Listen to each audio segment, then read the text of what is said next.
All right, so spending a little bit of time in LiveProfessor, and gosh, big thanks to the developer for helping me work out some of these OSC messages. Got my next previous go buttons all working. I have a couple of things here that are sending out to the console. I had a backup situation just in case one computer failed. I could just swap over. And the only thing I don't have working is stop all, but we'll talk about that a little bit later. I just wanted to show a couple of things that I was noticing in the response behavior from LiveProfessor. So what am I pre-show? Okay, so I can hit next previous go and I can see my next update. And if I hit go, my current queue updates.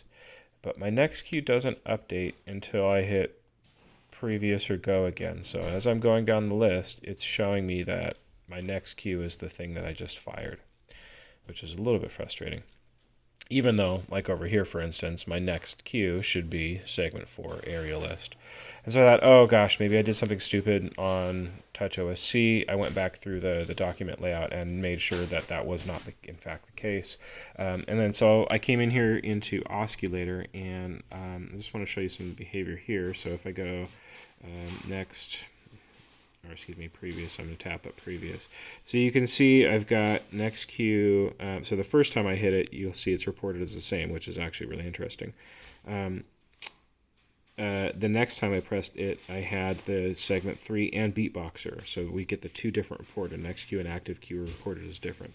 The minute I hit go on this, our active and next are being reported by the program as one and the same. So I think that's a bug, or just something that's not quite right in the response, and I'm not sure how to fix that on my end.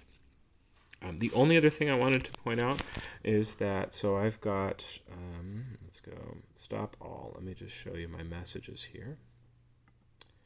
And you can see that I've got this verbatim from the document, the OSC control document. Same thing here, QList, stop all your audio cues.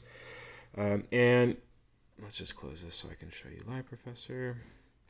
You'll see that when I hit quit, LiveProfessor immediately responds. So it's responding to the global information. But once I hit stop all, let's make sure something's playing here first. Let's just manually fire that cue there. Okay, so we can see a playhead going. If I hit stop all, we can see that instantaneously has some behavior.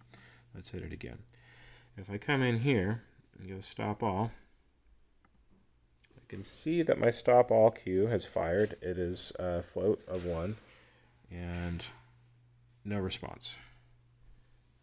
Stop all. Float of 1. The same thing is happening with the quit message. So I'm sending that message with a float of 1, and it's giving me the are you sure you want to do this response? So I think that might also be something that isn't fully implemented, or just isn't quite right in the code. Or maybe I'm doing something stupid. I don't know, but I cannot get that to work. Otherwise, this is fantastic. This is totally workable, and my workaround for that feature at the moment is just to build a queue at the very bottom that just has a dummy clip in it, and then to set the dummy clip to stop all other audio cues. Not ideal, but it will do in a pinch, and gosh, I am thankful to have this. This is a big deal. Thank you.